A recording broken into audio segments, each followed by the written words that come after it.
नमस्कार दोस्तों, ocean network में आपका स्वागत है। मैं हूं ओमकार चौधरी।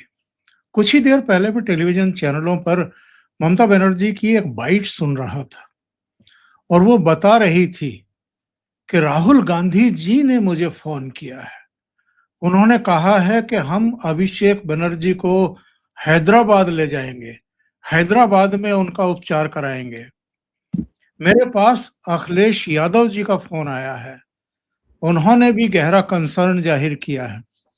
तो मैं सीधे जुड़ जाते हैं हम धीरेन्द्र पुंडीर जी के साथ और ये समझने की कोशिश करते हैं।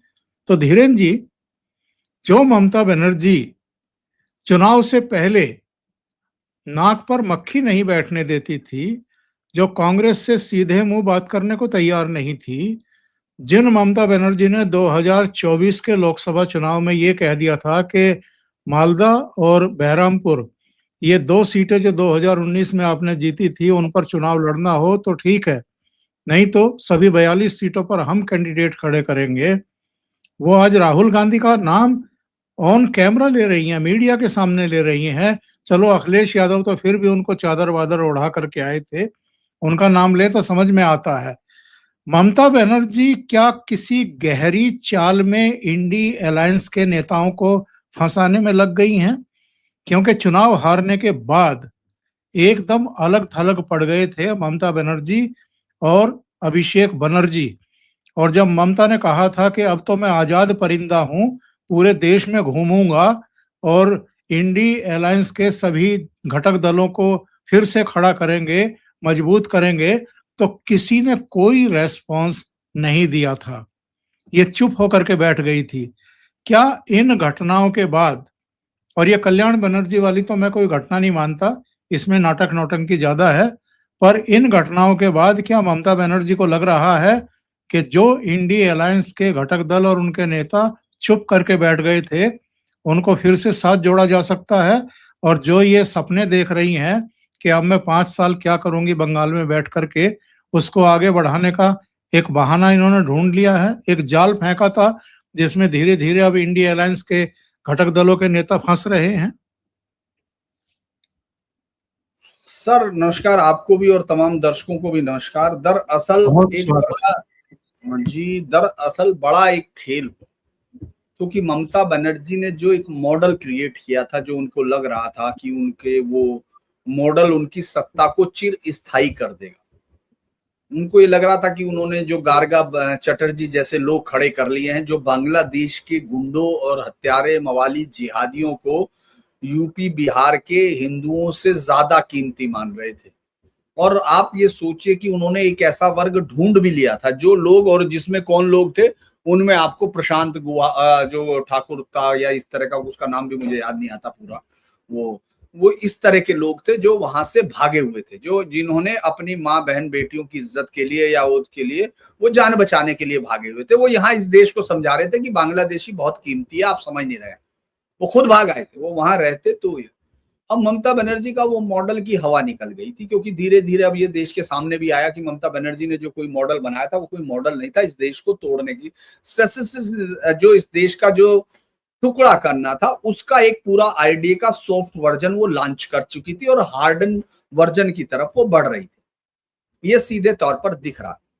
अब आप देखिए कि वो जो इस पर अभिषेक पर जो हमला हुआ, अगर वो उसमें कुछ लोग, ये खबर भी आ गई कि 6 लोग जो पकड़े गए वो उससे पूर्व जो बीजेपी की इसकी टीएमसी की जो पूर्व विधायक वहां से थी, उस कॉन्स्टिट्यूंसी से, उसके साथ रहने वाले लोग थे, या हो सकता है कि वो बीजेपी के समर्थक भी हो, क्योंकि लोगों का बहुत बड़ा गुस्सा है।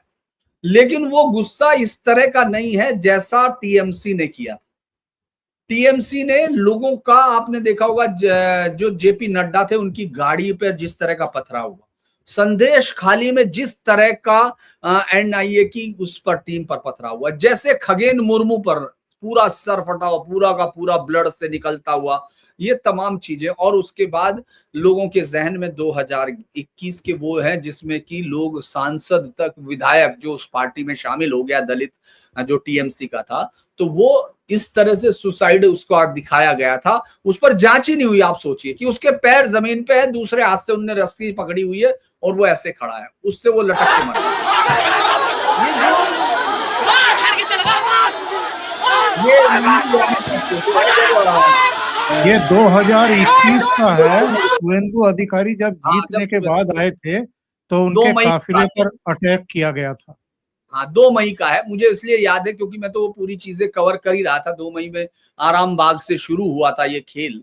और आप ये सोचिए कि पूरे बंगाल में उस समय जो हुआ वो हिंदुस्तान के चुनावी इतिहास में उसको एक डॉक्यूमेंटेड करने की जरूरत है। रेप जो जिस तरह से रेप किए गए, और आज ममता बनर्जी का वो भतीजा जो डीजे बजाना चाह रहा था, जो देश के केंद्रीय गृह मंत्री को कहता है अपने बाप के हो, तो जो ये कहता है कि पूरी केंद्रीय सरकार, आज वो कहता है मैं सुप्रीम कोर्ट तक जाऊंगा, मैं फला जाऊंगा, उसको अचानक याद आ गया।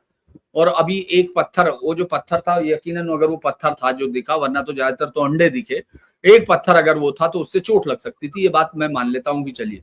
लेकिन बाकी ऐसी कोई चीज नहीं थी, इस तरह का कोई चीज नहीं था जिसको आप ये कह सके कि वो जानलेवा था, लेकिन वो अपने आप को बंगाल टाइगर बता रहा है।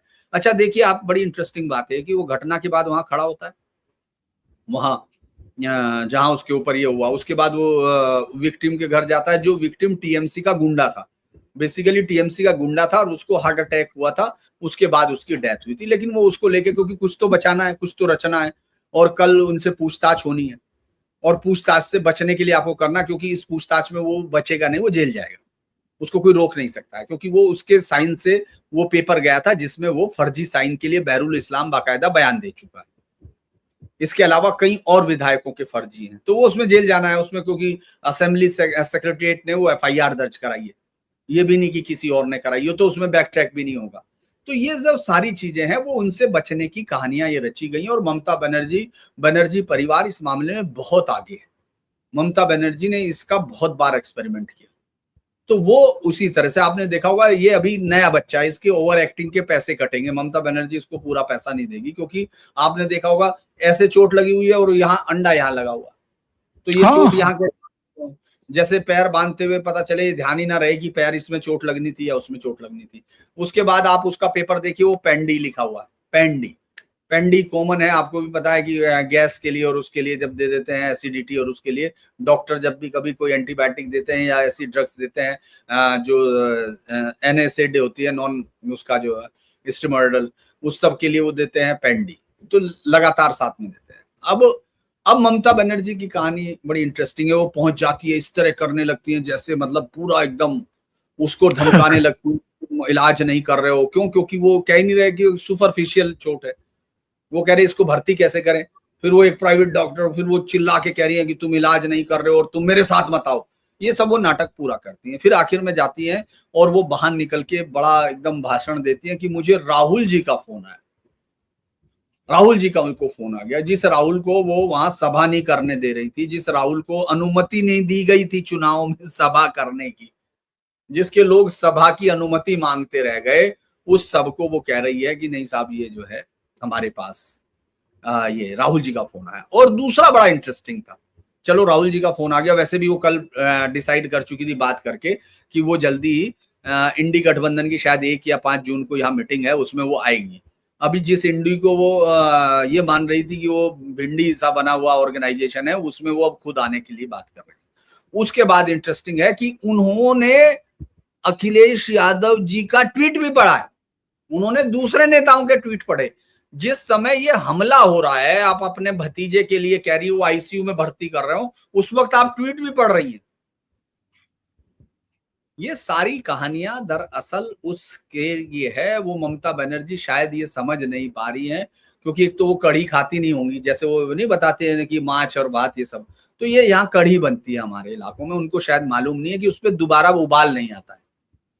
आ गया एक बार, और काठ की हांडी हम लोग दोबारा चढ़ाते ही नहीं क्योंकि जल जाती है, तो वो समझ नहीं रही है कि वो कहानी खत्म हो गई। वो ये जनता का गुस्सा है, और उनके पास मुझे लगता है सबसे बेहतरीन एक्टर जो है, मैं उसको बोलता हूं अपने चैनल पे भी कई बार, मुझे लगता है कि मैंने उत्पल दत्त के बाद बंगाल का एक दूसरा सबसे शानदार एक्टर देखा, कल्याण बनर्जी।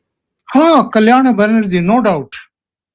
मुझे लगता है उसके, लेकिन इस बार ओवर एक्टिंग के पैसे कटेंगे, क्योंकि बॉल लगने से पहले ही गिर गया।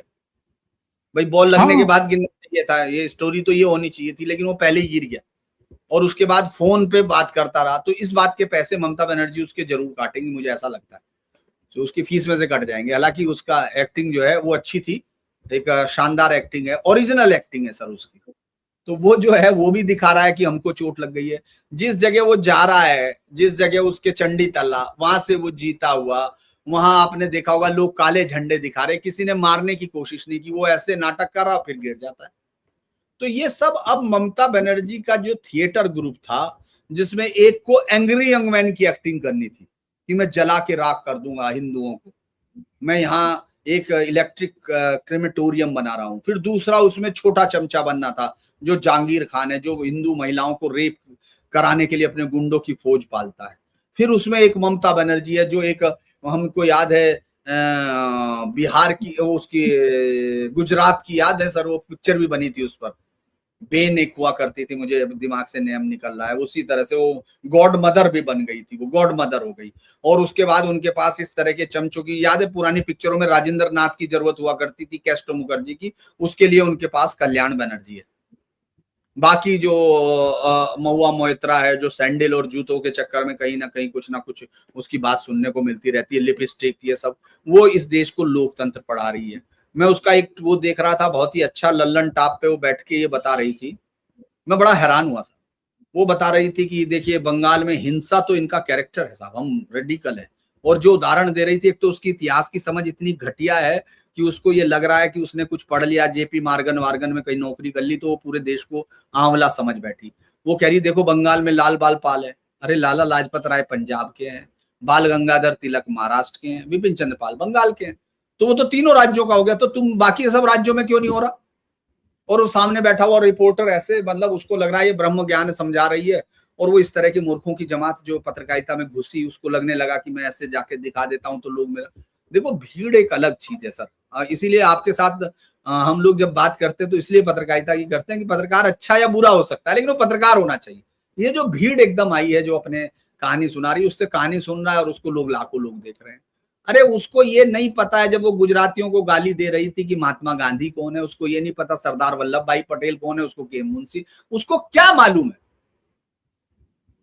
वो ज्ञान सुन रहे हैं। तो ये जो सयानी बोस है आज कहाँ गायब है? वो इतनी सयानी है कि उसके इलाके में गया लेकिन वो नहीं आई निकल के। मुझे तो चिंता ये है कि ये सब भाग गए। कल्याण बनर्जी तो फिर भी दिख रहा, डेरेक ओब्रायन दिखाई दिया, आपने देखा होगा, डेरेक ओब्रायन हॉस्पिटल में दिखा था और वो गंजा नहीं हुआ, तो इतना बड़ा झूठा है वो। ये बताइए, ममता बनर्जी चुनाव हारने के बाद से घर में बंद थी एक तरीके से, अभिषेक भी निकल नहीं रहा था, क्योंकि कहीं ना कहीं इनको ये तो एहसास है कि जनाक्रोश है, लोगों में बहुत गुस्सा है, और हत्थे चढ़ गए तो फिर दिक्कत होगी। और जितने कर्म कर रखे हैं इन्होंने बीजेपी लीडरशिप के साथ, और जिस तरह की बकवासबाजी कर रखी है, बयानबाजी कर रखी है, अमित शाह को भी, प्रधानमंत्री को भी नहीं बख्शा इन्होंने। सीआरपीएफ को लगातार ये चैलेंज करते रहे एक तरीके से, चलो वो तो किसी पोजीशन में नहीं है, वो तो सुरक्षा के लिए है। अब जो अचानक ये हुआ है, क्या पता नहीं था अभिषेक को? जो आदमी सत्तारूढ़ दल में रहते हुए 30-30 कारों के काफिले में चलता था, सिक्योरिटी इसके घर की यहाँ ऐसी थी कि मेटल डिटेक्टर से गुजरना पड़ता था, बड़े से बड़े नेता और पुलिस प्रशासनिक अधिकारियों को वेट करना पड़ता था, वो मोटरसाइकिल पर बैठ करके पहुंच जाता है। उसको अंदाजा नहीं था कि कुछ हो सकता है। दरअसल इसको हमको ऐसे देखना होगा सर कि दो तरह के, एक तो ये हो सकता है कि ये वेल प्लान्ड स्ट्रक्चर हो अभिषेक बनर्जी का, लेकिन उसने चूंकि इटिनरी पहले बना दी थी, तो मुझे लगता है कि ये एक कारण भी हो सकता है कि उसने पहले से अनाउंस किया मैं कहाँ जाऊंगा, मैं ये करूंगा। जनरली वो अपने कार्यकर्ताओं के नाम पर भी कर सकता है। दूसरा ये भी है कि लोगों का गुस्सा जरूर है, और वो इसलिए नहीं समझ पाया क्योंकि जैसे मैरी लू आंतोनो को ये याद नहीं रहा कि जिनके पास रोटी नहीं उनको केक खाना चाहिए। तो जिनके पास रोटी नहीं वो केक खाएं, ये उस भूखी जनता को, जब वो फ्रांस की कहते हैं, हालांकि ये कहते हैं मिथ है, मतलब उसने नहीं कहा था, लेकिन अब चूंकि कॉमन पार्लेंस में यही है तो वही है, तो वो जो भागती हुई भीड़ को ये कहती है रोटी नहीं केक खाइए, उसी तरह से इसको ये उम्मीद है इस आदमी का कोई जमीन से कोई रिश्ता नहीं, क्योंकि इसने कभी चुनाव नहीं जीता। जो अमित जोगी, शायद अजीत जोगी के बेटे का नाम आपको याद होगा, वो जी हाँ। जैसे उसने कत्ल कराने के लिए, क्योंकि इनका जमीन से कोई रिश्ता नहीं होता, ये कभी जमीन का नेता नहीं रहा, ये अपनी बुआ के आतंक के सहारे, और फिर इसने एक आतंक का नेट क्रिएट किया। तो ये जब भी मिला, इसके कमरे में आने वाले अधिकारी अपनी बेल्ट और वो बाहर उतार के आए, इसके घर आने वाले। इसकी गाड़ियों के काफिले में 34 गाड़ियां होती थी मिनिमम, 34, 300, 350 अधिकारी शामिल हुआ करते थे। तो वो आदमी जमीन पर हो ही नहीं सकता। उसको ये लग रहा कि वो बाहर निकलेगा, लोग उसके लिए खड़े हो जाएंगे। वो थोड़े दिन के लिए डरा, जब उसके घर के बाहर पुलिस को इसलिए लगाना पड़ा कि उसको सार्वजनिक यूरिनल ना बना दे लोग। वो इतना जमीन से कटा हुआ है, या वो इतना शातिर होने की कोशिश कर रहा अपनी बुआ के खेल में कि साहब वो जो है सहानुभूति लौट पड़ता। दोनों चीजें हो सकती, क्योंकि ये जो वंशागत, जैसे गौरव गोगोई है, वो गौरव गोगोई वहां सरकार बनाने में लगा हुआ था, आपने देखा होगा। गौरव गोगोई मंत्रिमंडल का गठन कर रहा था, उसको ग्राउंड पे पता ही नहीं था। मैं जब असम में घूमा 4-5 दिन, मैं 4-5 दिन में मैं समझ गया कि यहाँ चुनाव का कोई मतलब ही नहीं है। यहाँ एनडीए इस तरह से आ रही है कि इनको हवा ही नहीं लगेगी, लेकिन उसको नहीं पता था, वो तो वहीं रहता है। हम लोग तो पत्रकार थे, सड़क पे गए। आप देखिए दयानिधि के लड़के को, वो मतलब स्टालिन का बेटे दयानिधि को क्या मालूम, उदयनिधि क्या कर रहा था, आप बताइए। उसको लग रहा था कि ये मैं हिंदुत्व को खत्म कर दूंगा, ये कीड़ा मकोड़ा है, क्योंकि उसको कोई मतलब ही नहीं था। तो ये एक सिस्टम है, ये एक जो याद होगा आपको, अभी हमने अखिलेश यादव के मुख्यमंत्री रहे तो थोड़ा बहुत उनको ग्राउंड में रहा हुआ सारी चीजें, लेकिन वो तब चूंकि पिता ने दिया, उसके बाद से अपने दम पे कभी अभी नहीं आए, संघर्ष करते हुए दिखे। ठीक है भाई, पिछली बार एक ऐसा हुआ, लेकिन ये जो तीनों का उदाहरण मैंने दिया, इनमें से तो कोई तपिश अभी दिखी नहीं ना इनको। तो इसीलिए ये यकीन कर सकते हैं कि ये जनता उनका इंतजार कर रही है, वो संघर्षण पे आएंगे और जनता लेट जाएगी। उनको मालूम नहीं है कि अगर पुलिस नहीं हो तो वो सड़क पर हो। मैं इसलिए हैरान हूं कि हम 12 बजे ये बात भी कर रहे थे, मैं, मेरे साथ मेरे गेस्ट थे बंगाल से, तो वो यही बात कर रहे थे कि ये आ नहीं सकता है सड़क पे। आएगा तो अंडे और टमाटर खाएगा, क्योंकि बीजेपी ने हिंसा पर बहुत ताकत से रोक लगा रखी, वरना लोग तो इनसे बदला लेना चाहते हैं, वो सड़क पे निकलना चाहते हैं। जिस बच्ची की बेटी का जिसके सामने रेप किया हो, जिसको नंगा 72 घंटे तक नंगा रखा गया, जिस लड़की जिसके 2 भाइयों को कत्ल कर दिया हो, और भीड़ ने उस घायल भाइयों को हॉस्पिटल में ले जाने से रोक के ताकि वो मरे। इस तरह की घटनाएं, जब 321 तो कत्ल है सर, 15,000 तो एफआईआर है, तो वो भीड़ कहां जाएगी, वो नफरत। बहुत सारे लोग तो काउंट नहीं हुए ना, क्योंकि जिनके पत्रकारों को मारा गया, जिनको पीटा गया, उन संख्या कितनी है, वो किसी पार्टी के मैंडेट से थोड़े चल रहे। उनको अगर मौका मिलेगा तो वो इसको ठीक करेंगे। तो इसीलिए मुझे लगता है कि इनको ये कारण रहा हो। आपको ऐसा नहीं लगता है कि जिस तरह से नेपाल में पॉलिटिशियंस को दौड़ा करके पीटा गया था, लगभग वैसा ही गुस्सा ममता बनर्जी, अभिषेक बनर्जी और टीएमसी के बाकी नेताओं के प्रति अब दिखाई दे रहा है? बंगाल में सिमिलरिटी दिखाई देती है? सर मुझे, देखिए, मैं नेपाल तो नहीं कहूंगा, क्योंकि नेपाल में तो एक तो वो देश हमारे बहुत सारी चीजों पे, आइडिया पे काम भी नहीं करता। आपने देखा होगा, वो इतना छोटा सा देश है कि 1.5-2 लाख लोगों की भीड़ बाहर निकल के पूरे देश की ऐसी की तैसी कर देती है। हमारा देश इस तरह से नहीं। हमारे यहाँ 1-1.5 लाख लोगों की भीड़, 2-4-5 लाख लोगों की भीड़, कोई भी नेता भी इकट्ठे कर लेते हैं। और बंगाल का असर केरल पे नहीं आता, केरल का असर अरुणाचल पे नहीं आता, अरुणाचल का असर कश्मीर में नहीं आएगा।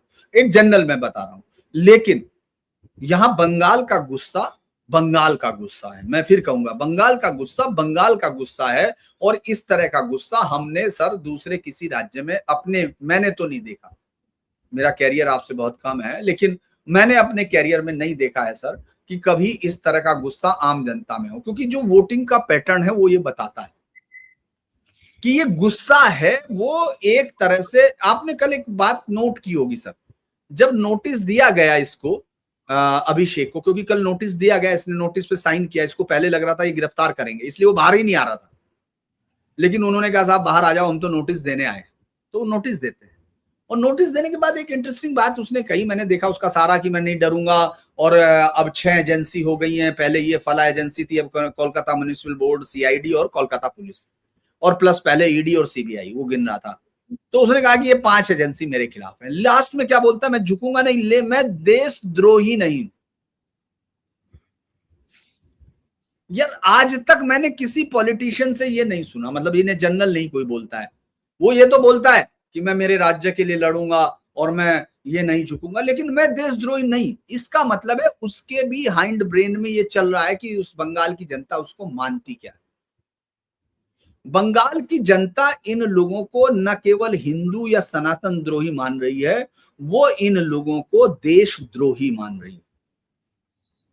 इस बुआ भतीजे ने पीसी भाईपो चोर जो नारे लग रहे हैं सड़कों पे, जो गीत गाए जा रहे हैं, जो अच्छा एक बात बताइए सर, अगर ये पॉलिटिकल नारा होता और जनता नहीं होती तो बार में नाचने की क्या जरूरत है? क्लबों में उनको, लोगों को सड़कों पे कार्यकर्ता नाच सकते हैं, शादियों में नाचने की क्या जरूरत है? जो मैंने बुजुर्ग महिलाएं जो रिटायर्ड हैं, जिनके पास कमाई का कोई साधन नहीं, वो अपने जमा पूंजी से नारायण व्रत कर रही हैं इस सरकार के जाने का। जो जाने के बाद वो अपनी जमा पूंजी जिनसे उनकी जिंदगी चलनी है। आपको मालूम है बंगाल वो जगह है जहां विधवाओं के लिए बड़ा बहुत ही कष्टमय जीवन रहा, वैसे तो रहता ही है, लेकिन वहां आपने देखा होगा वृंदावन में ज्यादातर जगह बंगाल की महिलाएं बेचारी मिलती हैं। अगर वो बंगाल में रह रही है तो उसके बावजूद अगर वो उद्यापन कर रही है या व्रत के पूरा होने की बात कर रही है, तो आप सोचिए जनता के अंदर कितना गुस्सा। ये गुस्सा बिल्कुल अलग गुस्सा है, बंगाल का गुस्सा है, क्योंकि बंगाल की खबरें मैं अभी भी कह रहा हूं, इस देश के नेशनल मीडिया ने सायास छुपाई है। एक गैंग्स जो दिल्ली में बैठा, ठाकुर गुहा जैसे लोग, या जो यहाँ दिल्ली में बैठे हुए जो प्रेस क्लब, मैं मेंबर नहीं हूं उसका, मैं इस बात के लिए मुझे बड़ी खुशी होती है। और जो जो वहां बैठ के वो जो लाहिरी वायरी पता नहीं कौन कौन चुने जाते हैं, जो जो पूरे देश में इस देश को इसलिए मतलब मुझे लगता है कि 3-4 पैक के बाद तो इतना खतरनाक माहौल हो जाता है, वो देश के लिए चिंतित हो जाते हैं कि उनको बंगाल की खबर सुनने का कभी मौका ही नहीं मिला। वो इतने दुखी हो जाते हैं, नाली में ढूंढ के गरीब को ढूंढने लगते हैं। उनको कभी ये लिखा नहीं संदेश खाली में क्या होता था, उन्होंने कभी नहीं लिखा बहादुरिया में क्या हुआ, उन्होंने कभी नहीं लिखा दिनगंगा में क्या हुआ। ये सब चीजें क्योंकि वो झूठ मक्कारी को यहाँ दिल्ली पे इम्पोज कर रहे थे। ये इस मीडिया की खासियत थी बंगाल में। बंगाल में 2 तरह की बातें हो रही थी। एक बंगाल का जो एक हिस्सा है जो ममता बनर्जी के टुकड़ों पे पलता था, उससे पहले सीपीएम के टुकड़ों पे पलता था। दूसरा बंगाल की वो जनता है जो इससे बाहर निकलने का रास्ता ढूंढती, वो सिर्फ दो सवाल लास्ट में। एक तो ये कि चूंकि टीएमसी टूट के कगार पर है, जो भी घोष महिला घोष ने बयान दिया है, जो भी सुखेंदु शेखर राय ने बयान दिया है, उसके आलोक में भी और बाकी तमाम खबरें के इतने एमपी टूटने को तैयार हैं, उतने एमएलए टूटने को तैयार हैं, बहुत सारे एमएलए बहुत सारे एमपी इनकी मीटिंग में नहीं आ रहे हैं। जब ये सब हो रहा है तो उनके तरफ से कोई निंदा का बयान भी नहीं आ रहा है। तो क्या ये टेस्ट भी कर रहे हैं क्या बुआ भतीजे कि देखें ऐसे मौकों पर कौन हाजिरी देता है, कौन हाजिरी नहीं देता है? वो देखना चाहते हैं पार्टी एकजुट है या नहीं, या वाकई टूटने के कगार पे पहुंच गई है?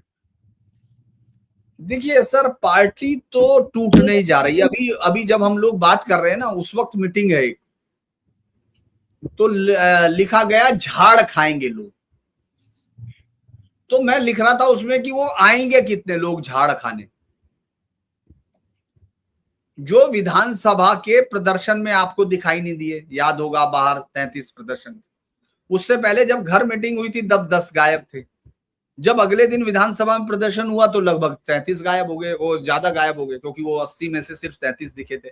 उसके बाद जब शोभन देव भट्टाचार्य को उन्होंने नेता प्रतिपक्ष नहीं माना, तब आपने देखा होगा 18 से 20 ही रह गए थे। तो ये तो गायब होती हुई पर काकोली दास्तीदार नहीं आएगी, सुखेंदु राय नहीं आ सकते क्योंकि उनको गालियां ये भी देंगे, बाहर वो खाई चुके। अब सौगत राय आएंगे नहीं आएंगे पता नहीं, उनको वो अंडे वैसे खा चुके। तो ये देखने की जरूरत है कि ये कितने लोग आते हैं। दरअसल ये पार्टी कभी भी जैसे सर अभी की बात है, मैं आपको एक बात बताऊं, ये शायद दर्शकों को पसंद ना आए, लेकिन आज की डेट में जो बीजेपी को इन लोगों ने दिया है ये इमोशनल वोट है सर, ये काडर का वोट नहीं है, ये पार्टी की नीतियों का वोट नहीं है। वो लोग ममता को हटाना चाहते हैं। बिल्कुल। अब बीजेपी वोट क्रिएट करेगी, जिस तरह से काम कर रहे हैं ना शुभेंदु, वो एक वोट क्रिएट कर रहे हैं, वो एक सिस्टम क्रिएट कर रहे हैं पार्टी के लिए। उनके काम से लोग पार्टी में आएंगे, पार्टी का नरेशन करेंगे। वो इस तरह नहीं है जैसे योगी आए थे 2017 में, क्योंकि उससे पहले इस राज्य में कल्याण सिंह नींव डाल चुके थे। इसलिए मैं कह रहा हूं, उसका उदाहरण मैं इसलिए दिया क्योंकि 2011 में जब ममता बनर्जी आई तो वो ममता बनर्जी को नहीं चुन रहे थे, वो सीपीएम को हटा रहे थे। ममता बनर्जी ने उसके बाद बजाय इसके कि वो अपना वोट बैंक तैयार करती, ममता बनर्जी ने एक इस तरह का रास्ता अपना लिया कि 2018 में उसको जनता पर अत्याचार करना पड़ा। इस देश के सुप्रीम कोर्ट ने कहा कि इस राज्य में क्या सुरखाब के पर लगे हुए हैं कि 33% पंचायत चुनाव पे कोई निर्दलीय ही खड़ा जीत गया, मतलब वो कोई खड़ा ही नहीं हुआ, निर्विरोध जीत गया। तो इसका मतलब है ममता बनर्जी 2018 तक राजनीतिक तौर पर निरंकुश बनी, और इसका मतलब वो ऑब्सलीट हो चुकी थी लोगों के जहन से। उसके बाद सिर्फ उनका आतंक काम करता रहा जो 8 साल तक चला। इसीलिए मुझे दूसरा सवाल ये है, गलतफहमी है क्या ममता बनर्जी को कि इंडिया अलायंस में फिर से सक्रिय होंगी तो इंडिया अलायंस के लोग इनको अपना नेता मान लेंगे? दरअसल सर एक बात तो आपको, मतलब मैं तो मानूंगा, आप माने, हालांकि आपने तो बहुत एक उसके तौर पे कवर किया कांग्रेस को, मतलब बीट के तौर पर। मैंने तो खैर बीट के तौर पर नहीं किया, लेकिन एक बात तो माननी पड़ेगी कि कांग्रेस के पास अभी भी वो ढांचा तो है कि वो इस तरह की खरपतवार को नेता नहीं बनने देते। अभी भी वो राहुल को ही लेके चलते हैं सर। भाई 99 विधायक तो, वो एमपी तो सर कांग्रेस के पास ही है, चाहे हम और आप कुछ भी कहें।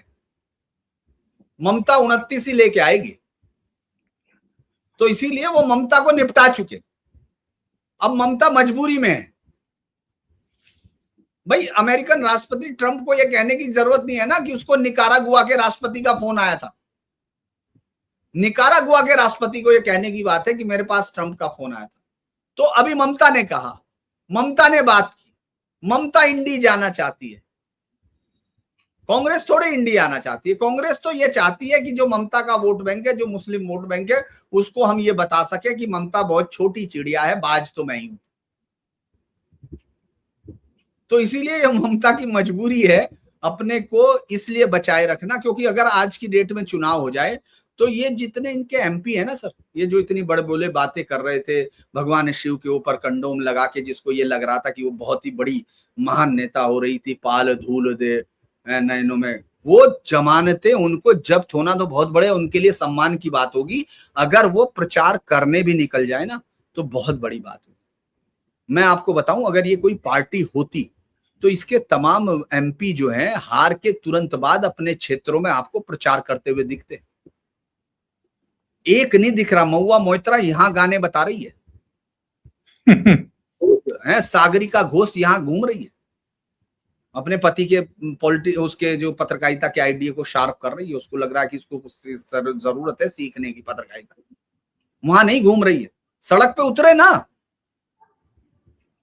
भाई। वो तो स्ट्रीट फाइटर थी ममता बनर्जी, कहां गायब होगी वो स्ट्रीट फाइटर?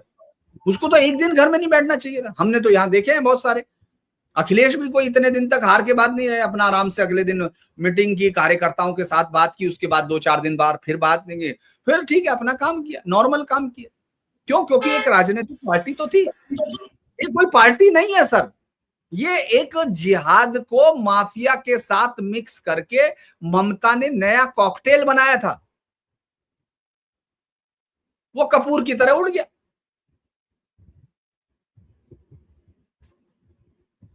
नंदीग्राम से कैंडिडेट उतारने की हिम्मत करेगी ममता बनर्जी? देखिए कैंडिडेट तो उतरेगा, ममता बनर्जी नहीं उतरेगी। वरना सारे कार्यकर्ताओं ने उसके यही कहा था उस दिन मीटिंग में कि अब नंदीग्राम जाओ, लड़ो। भाई शुभेंदु तो उसके घर में आके लड़ा ना सर। ममता बनर्जी जितनी बार सांसद रही हैं भवानीपुर से कभी नहीं हारी। पार्लियामेंट में कितनी बार गई हैं? 6-7 बार गई हैं, एक बार नहीं हारी। भवानीपुर कॉन्स्टिट्यूंसी उसमें आती है।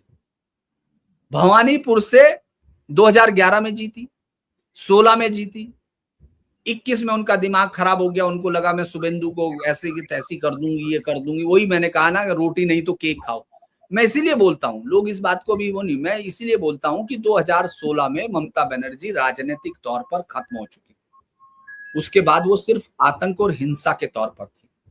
वो इसी फॉर्मूले को लेकर नंदीग्राम गई, हार गई। उसके बाद वापस उपचुनाव लड़ी, फिर जीती भवानीपुर से। लेकिन आप ये सोचिए, वो भवानीपुर से ही हार गई, इसका मतलब वो पॉलिटिकली खत्म हो गई। तो नंदीग्राम में तो जाने का मतलब ही नहीं होता। वो एक इसी तरह का कैंडिडेट ढूंढेंगी। अबू सुफियान ने मना कर दिया। वो सुफियान जो उसका मेन आदमी है, जो 2021 के कत्ल में था, जो बीजेपी कार्यकर्ताओं के, फिर बाद में उसके घर में भी गया। मतलब ममता बनर्जी का वही मेन पोलिंग एजेंट होता था। तो उसने मना कर दिया। आपको मालूम है उसने क्या कहा था? उसने कहा था कि मैं राजनीति से दूर जा रहा हूं।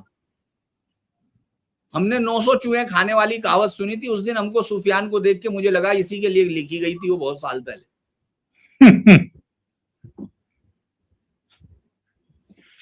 धीरेन जी, बहुत बहुत धन्यवाद इतना समय निकालने के लिए, बहुत महत्वपूर्ण मुद्दों पर चर्चा करने के लिए। और दर्शकों से निवेदन है, आपको अगर ये चर्चा अच्छी लगी हो तो लाइक का बटन दबा दें, वीडियो को शेयर कर लें, और चैनल अभी तक सब्सक्राइब ना किया हो तो सब्सक्राइब कर लें। धीरेन जी का चैनल आप जानते हैं कि धीरेन्द्र पुंडीर न्यूज़ पॉइंट, उसको भी सहयोग करें और सब्सक्राइब करें। बहुत बहुत धन्यवाद धीरेन जी, थैंक यू सो मच, नमस्कार।